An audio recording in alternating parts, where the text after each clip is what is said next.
के बाद अब बैठना है चार्ल्स वन ने। चार्ल्स वन के बारे में मैं थोड़ी सी चीज़ें बताता हूँ कि चार्ल्स वन, एक तो प्रॉब्लम ये है कि उसकी हाइट जो है वो बहुत छोटी है, स्मॉल हाइट का इशू है उसको, ठीक है। एक वो टिमिड है, ये सारे पॉइंट लिख लें, ये पॉलिटिकल सोशो पॉलिटिकल बैकग्राउंड बताने लगा हूँ। अच्छा, दूसरा वीकनेस भी है उसके अंदर कि वो इतना बोल्ड भी नहीं है कि वो ज़्यादा लोगों को फील करे, लोनलीनेस का शिकार है, ये उसकी करेक्टरिस्टिक है। अच्छा, वलप्चुअस भी है। एक तो वो बहुत छोटा है, इस एज में 12 साल का था जब उसे वो मिल गए सब कुछ। अच्छा, वो वलप्चुअस भी है, उसकी 1000+ मिस्ट्रेस उसके बारे में कहा जाता है। प्योरिटन कहते थे ही is not true son of God. उस वक्त प्रीस्ट ने और भी कुछ पॉइंट लिख लें। इसके बावजूद ये सारी वीकनेस उसके अंदर मौजूद थी कि जब वो किंग बना है तो उसने इन चीज़ों को किसी हद तक यानी उसको काबू किया और अपने आप को एक ताकतवर शख्स शो करने की कोशिश की। पहली बात तो ये है कि कुछ बातें चल रही थी। जेम्स वन ने एक दफ़ा अपने पार्लियामेंटेरियन से बात की, अपने साथियों से, कि क्यों ना मैं स्पेन के साथ चार्ल्स वन की शादी कर दूं, उनकी जो प्रिंसेस है उसके साथ शादी हो जाए, ताकि हमारी जो जंग चली आ रही है, जो इतनी बड़ी जो दुश्मनी है, हम उसको दोस्ती में बदलें। तो वो सारे पार्लियामेंटेरियन जो हैं वो उस पर नाराज़ हो जाते हैं कि ये आप कैसा किंग यानी बादशाह सलामत, ये आप कैसी बात कर रहे हैं, हमारे उनके साथ इतनी लड़ाइयाँ हुई हैं, हम उनके साथ शादी करेंगे तो वो तो रोमन कैथोलिक हैं, तो फिर एक रोमन कैथोलिक आप यहाँ पे मज़हब लाना चाहते हैं, तो उससे बहुत ज़्यादा कॉन्फ्लिक्शन आई थी। लेकिन जैसे ही उसकी डेथ हुई तो हम ये देखते हैं कि इसने बहुत सारी गलतियाँ की। एक तो ये पार्लियामेंट के साथ नहीं बैठता, इसके पार्लियामेंट के साथ अच्छे ताल्लुकात नहीं थे, यानी चार्ल्स वन के पार्लियामेंटेरियन जो हैं पार्लियामेंटेरियन के साथ भी वो अच्छा नहीं रहा, ठीक है। एक इसने फॉर्म कर लिया, रॉयलिस्ट पार्टी फॉर्म कर ली। एक फिर ये करता रहा कि ये आइसोलेट रहता, उनके साथ इंटरेक्शन नहीं करता था, और ये एक एब्सोल्यूट मोनार्की पे यकीन रखने वाला था। एब्सोल्यूट पावर का मतलब समझते हैं कि स्याह करे सफ़ेद करे, वो उसको किंग को कोई पूछने वाला नहीं, ये इसका कायल था, और उसका बाप भी इसका कायल था। अच्छा, ये सारी चीज़ें, बात ना करना, आइसोलेट रहना, रॉयलिस्ट ग्रुप बना लेना, ठीक है, और पार्लियामेंट को डिसॉल्व कर देना, ये इसके मैं आम काम बता रहा हूँ, ये इस वजह से इसकी प्रॉब्लम बनी थी इनके साथ। एक हाइट इसकी बहुत कम थी, एक वो चीज़ों को बर्दाश्त ना करता, और एक वो एब्सोल्यूट मोनार्की पे बिलीव रखता और दूसरों की बात ना सुनता, और पार्लियामेंट को जब चाहता ये डिसॉल्व कर देता, उनको ख़त्म कर देता। तो इस तरह के सारे मामलात जो हैं इसकी दुश्मनी का बायस बनते हैं वहाँ पे।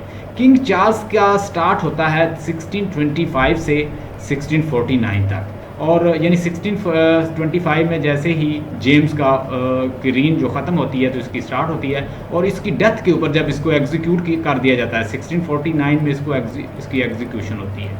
एग्जीक्यूशन मीन कि इसके सर को वो काट देते हैं और इसको एग्जीक्यूट कर देते हैं सबके सामने। और यहाँ एक बंदा था जॉर्ज विलर्स। जॉर्ज विलर्स जो है, इसके जेम्स वन के साथ बहुत अच्छे ताल्लुकात थे।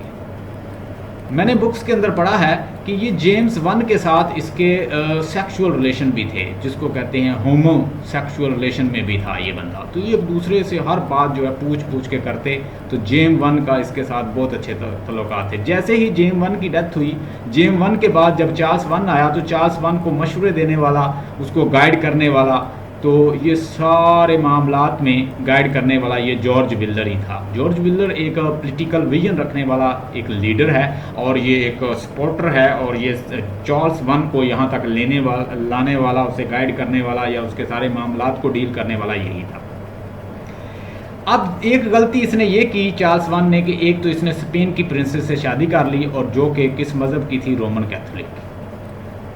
जैसे ही इसने रोमन कैथोलिक मज़हब की औरत से शादी की, और इसकी बहुत सारी मिस्ट्रेस भी थी, और इस वजह से प्योरिटन्स जो हैं इसके खिलाफ हो जाते हैं। प्योरिटन हर जगह पे ये कह रहे हैं कि he is not a true son of God, so we should disobey him, हमें इसको डिसोबे करने चाहिए, क्योंकि ये ट्रू सन ऑफ गॉड नहीं है। True son of God mean कि ये गॉड का फॉलोअर नहीं है। हम प्योरिटन हैं, हमारी ये ड्यूटी है, हम ट्रू डिसेंडेंट हैं। क्या है? हम ट्रू डिसेंडेंट हैं किसके? विक्लीफ के और लॉयलर्ड के।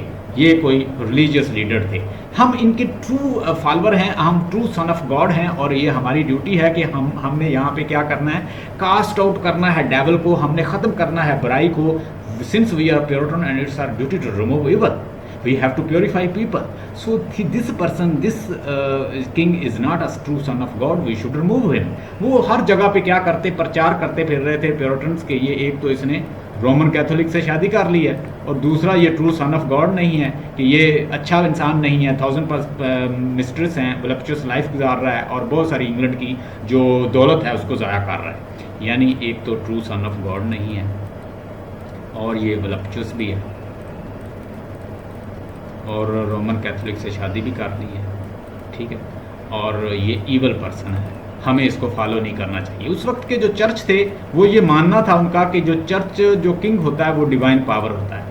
तो ये क्या करते हैं, ये उस चर्च को उसके बिलीव को तोड़ते हैं। कौन? प्योरिटन्स, कि ये भाई अच्छा बंदा नहीं है, हम प्योरिटन हैं और हमारी ड्यूटी है प्योरीफाई करना, तो हम प्योरीफाई करेंगे।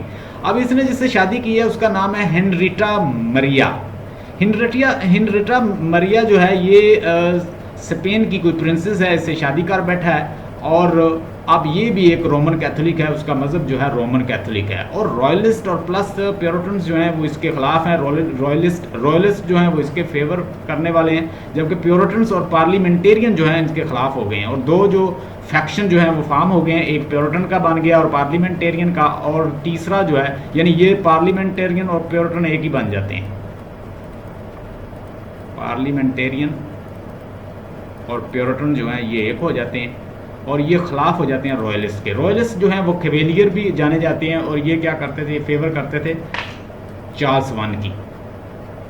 अब ये दो फैक्शन जो हैं ये बड़े प्रोमिनेंट हैं, एक रॉयलिस्ट और एक प्योरिटन्स और पार्लिमेंटेरियन, ये दोनों एक ही बन गए हैं, क्योंकि इनके मफाद एक हैं, तो इंटरेस्ट बेस होके ये इकट्ठे हो गए हैं, और ख़िलाफ़ किसके हो गए हैं, रॉयलिस्ट और किंग के, जिसने भी सपोर्ट रन के ख़िलाफ़ हो चुके हैं, और ये सारे मामला चल रहे हैं। और चार्ल्स वन के अंदर इतना विजन नहीं है कि वो उन सब को कंट्रोल कर ले, बल्कि ये उनको कंट्रोल करने की बजाय क्या करता है, उनकी पार्लियामेंट को ही डिसॉल्व कर देता है, ख़त्म कर देता है, और कई साल तक 11 साल तक पार्लियामेंट उनके बगैर चलाता है, यानी गवर्नमेंट उस पार्लियामेंट के बगैर चलाता है। लेकिन लेटर इसको रियलाइज़ होता है कि इंग्लैंड को अगर मैंने चलाना है तो पार्लियामेंट की फेवर ज़रूरी है, क्योंकि पार्लियामेंट के पास पैसा था, वो उन रिसोर्स के ऊपर, इंग्लैंड के जो बड़े बड़े रिसोर्स थे जो बाहर से आ रहे थे, कॉलोनीज से आ रहे थे, उनके ऊपर वही काबज थे। और अगर आपको देखा जाए कि इन सारे मामला के बावजूद कि इंग्लैंड के अंदर एक सिविल वार चल रही है, इंग्लैंड जो है वो यानी रॉयलिस्ट में और फैक्शन में बदल चुका है, इसके बावजूद जो है कॉलोनीज जो थी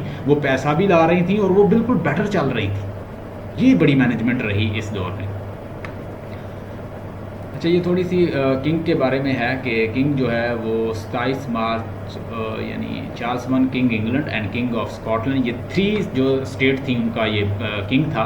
जब ये 1625 के बाद अपने फादर के बाद एक सीट पे बैठता है तो स्कॉटलैंड इसके अंडर था, ठीक है, और दूसरा कंट्री कौन था, आयरलैंड इसके अंदर था, और तीसरा कौन इसके अंदर था, इंग्लैंड।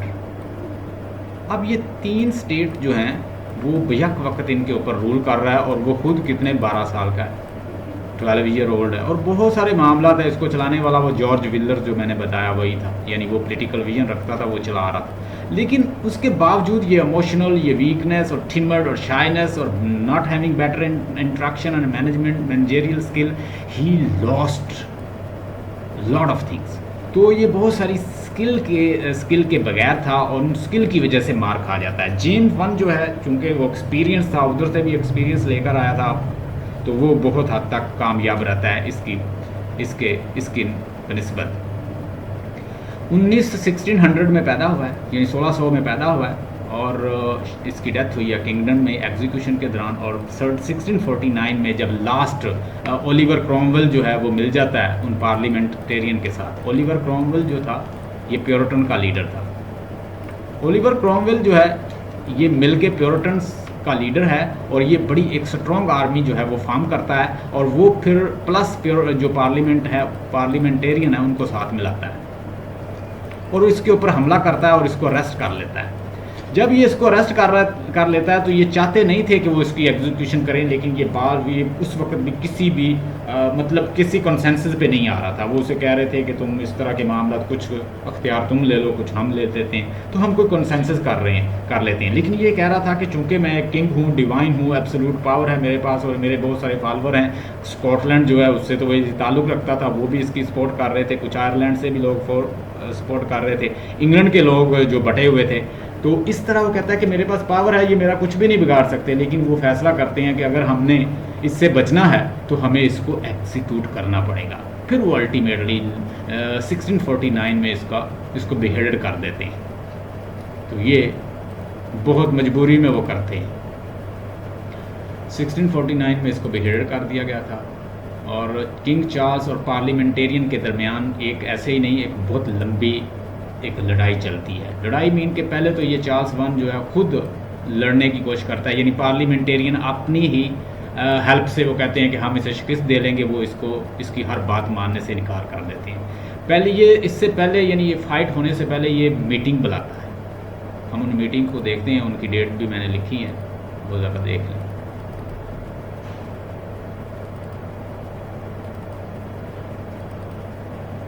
अच्छा, ये इसने 4 मीटिंग बुलाई, यानी फर्स्ट पार्लियामेंट्री जो मीटिंग है वो 25 में बुलाई, और ये देख लें ये डिसॉल्व हुई। अब इसको मीटिंग क्यों बुलानी पड़ रही है? चूंकि इसने ये हमला करना चाहता था स्पेन के ऊपर। स्पेन के साथ इसके अचानक इसके ताल्लुकात बिगड़ जाते हैं, तो ये इसके ऊपर भूत सवार है, कहता है जी मैं स्पेन के साथ लड़ूंगा। जब ये स्पेन के साथ लड़ना चाहता है तो ये पैसे मांगता है इनसे, ये मीटिंग बुलाता है। अब ये मीटिंग जो है वो चूंकि पहले भी लड़ाई लड़ चुके हैं, 100 ईयर वार फ्रांस के साथ रही है, फिर उसके बाद स्पेन के साथ भी जंग रही है, ठीक है। तो वो नहीं चाहते थे कि पार्लियामेंटेरियन के हम लड़ें ये, लेकिन ये कहता है कि मैं लड़ूंगा। अब ये लड़ने के लिए पैसा चाहिए इसे, तो ये सारी ये मीटिंग बुलाता है, लेकिन वो मीटिंग जो है वो बुरी तरह नाकाम होती है। उस मीटिंग के नाकाम होने के बाद ये उसको डिसॉल्व कर लेता है। उसके बाद ये बगैर ही उसके फिर चलाता रहता है गवर्नमेंट को। फिर ये एक और मीटिंग बुलाता है, सेकंड पार्लियामेंट, क्योंकि इसे पैसों की ज़रूरत है। अब 1626 के अंदर अब इसको पैसे किस लिए चाहिए? एक तो ये स्पेन के साथ लड़ना चाहता था, ठीक है, दूसरे, और ये लड़ता भी है। फिर कहता है जी अगर आप नहीं मेरा साथ देते हो, तो ये खुद ही फिर स्पेन के साथ लड़ने के लिए निकलता है, और ये अपनी आर्मी लेके जाता है, और बुरी तरह स्पेन से, उसकी नेवल आर्मी बहुत स्ट्रॉन्ग थी स्पेन की, तो ये बुरी तरह नाकाम होकर वापस आता है। और इससे लोग इसके और ख़िलाफ़ हो जाते हैं कि पैसा भी ज़ाया किया और हमारी जो है हमें शेम भी हुई, यानी हमने जीता भी कुछ नहीं, हम हारे। तो ये बुरी तरह नुकसान होता है इसको। फिर ये अब हुआ यूँ है कि लोग जो हैं वो स्कॉटलैंड के इसके ख़िलाफ़ हो गए, वहाँ पे मुजाहरे हो रहे हैं, ठीक है, प्रोटेस्ट कर रहे हैं लोग। तो वो इसके ख़िलाफ़ पैसा, ये बहुत सारा टैक्सेस जो है उनके ऊपर लागू कर देता है, जैसे हमारे ऊपर बहुत सारे टैक्सेस लग जाते हैं। अब ये जंग भी इसने लड़ी है, उस पर भी पैसा अच्छा खासा लग गया है, ठीक है, और हार भी गया है। और स्कॉटलैंड, आयरलैंड, उधर भी प्रोटेस्ट हो रहे हैं। तो अब इसे पैसा चाहिए क्रश करने के लिए स्कॉटलैंड की जो रिवोल्ट हो रही है, उसको, इस रिवोल्ट को कुचलने के लिए इसे पैसा चाहिए, और इसके लिए परेशान है। ये पहली मीटिंग बुलाता है 1625 में, और वो डिसॉल्व कर देता है, यानी वो कामयाब नहीं होती। सेकंड मीटिंग बुलाता है 1626 में, तो वो भी डिसॉल्व कर देता है। यानी वो इसे क्या कहते हैं कि आप हमारे जो शिप जाते हैं ना बाहर, उसके ऊपर टैक्स ख़त्म करो। पार्लियामेंटेरियन कहते हैं, वो शिप लेके जाते थे ना बाहर, कहता है कि इसके ऊपर टैक्स ख़त्म करो तो हम आपकी बात मानेंगे। ये नहीं मानता, ये गुस्से में होता, कहता नहीं मानता, ये फिर डिसॉल्व कर देता है। फिर मीटिंग बुलाता है 1629 में, यानी इसको ज़रूरत है पैसों की। वो फिर नहीं इसकी बात मानते, वो इससे टैक्सेस चाह रहे हैं, ठीक है, वो इसे कह रहे हैं कि टैक्स फ्री करें हमें, हम लोगों को आज़ादी दें, हम लोगों के ऊपर जो आपने बेजा टैक्सेस लगाए हैं इसको ख़त्म करो। ये यहाँ भी नहीं मानता, यहाँ भी नहीं मानता, यहाँ भी नहीं मानता, ये 1929 में भी नहीं मानता। फिर मीटिंग बुलाता है, फोर्थ मीटिंग बुलाता है 1640 में, 1640 में, यानी 1640 में। और इस मीटिंग में भी वो ये कहते हैं कि आप कुछ वो शराइत रखते हैं। उनका एक लीडर है, पिम नामी एक लीडर है, वो आगे आता है और पार्लियामेंटेरियन की तरफ से कहता है एक तो हमें शिप को टैक्स फ्री करो, हमारे शिप्स जो बाहर जाते हैं, ये जो कॉलोनियलिज्म जो क्रिएट कर रहे थे, कहते जी हमारे शिप्स को एक तो टैक्स फ्री करो, एक तुम अपनी मर्ज़ी से डिसॉल्व नहीं कर सकोगे पार्लियामेंट को जब तक हमारी परमिशन ना, और हमारी बातों को मानोगे, वो शराइत रखते हैं। ये फिर डिसॉल्व कर देता है। फिर ऐसे फिफ्थ पार्लियामेंटेरियन जो बहुत ज़्यादा स्कॉटलैंड और दीगर जो स्टेट्स हैं उसके अंदर ज़्यादा रिवोल्ट होती है, तो ये घुटने टेक देता है और इसमें ये मान जाता है कि जी मैं डिज़ोल्व नहीं करूँगा, मैं शिप फ्री कर दूँगा, मैं आप लोगों को आज़ादी दूँगा, मैं ये करूँगा, ये उनकी शराइत मान जाता है। अब वो शराइत मानने के साथ अब बहुत सारे मामलात में वो अब इसको तंग करने लग जाते हैं पार्लियामेंटेरियन और Puritans. All meeting fail due to the immature attitude of the king finally to needs he needs, क्या नीड है उसको, he calls final meeting with the parliamentarians and reached on a final decision that he will not dissolve the parliamentarian without the permissions of the parliament। आखिर में वो उनके साथ एक वादा कर लेता है कि मैं उनकी इजाज़त के बगैर ये नहीं करूँगा डिज़ोल्व, यानी ख़त्म नहीं करूँगा पार्लियामेंट को। तो फिर आखिर में वो इसको फिर ज़्यादा तंग करने लग जाता है। उस एज के अंदर, प्योरिटन्स एज के अंदर अगर देखा जाए, कवेलियर पोइट जो थे वो बड़े इम्पोर्टेंट थे और ये छाए हुए थे। कवेलियर पोइट्स जो हैं उसमें दो तरह के हामी थे। प्योरिटन्स जो थे वो प्योरिटनिज्म के को फेवर करने वाले थे, ठीक है, और कवेलियर जो थे वो किंग को फेवर करने वाले थे, यानी ये दो फैक्शन थे दूसरे लफ्ज़ों में। और पोइट्री में भी ऐसे ही फॉलो हो रहे थे, यानी ये प्योरिटन से जो मज़हब को फॉलो करते थे, कवेलियर जो थे ये कवेलियर पोइट ऐसे थे जो किंग के लिए लिखते थे और किंग की एडमिरेशन में और लाइट सी पोइट्री करते, रोमांस और कॉर्टियर लाइफ दिखाते। और इनमें जो प्रोमिनेंट पोइट्स हैं वो कवेलियर पोइट्स में Richard loveless, John Suckling, Thomas Cairo, यानी ये उस दौर के प्रोमिनेंट पोइट्स हैं।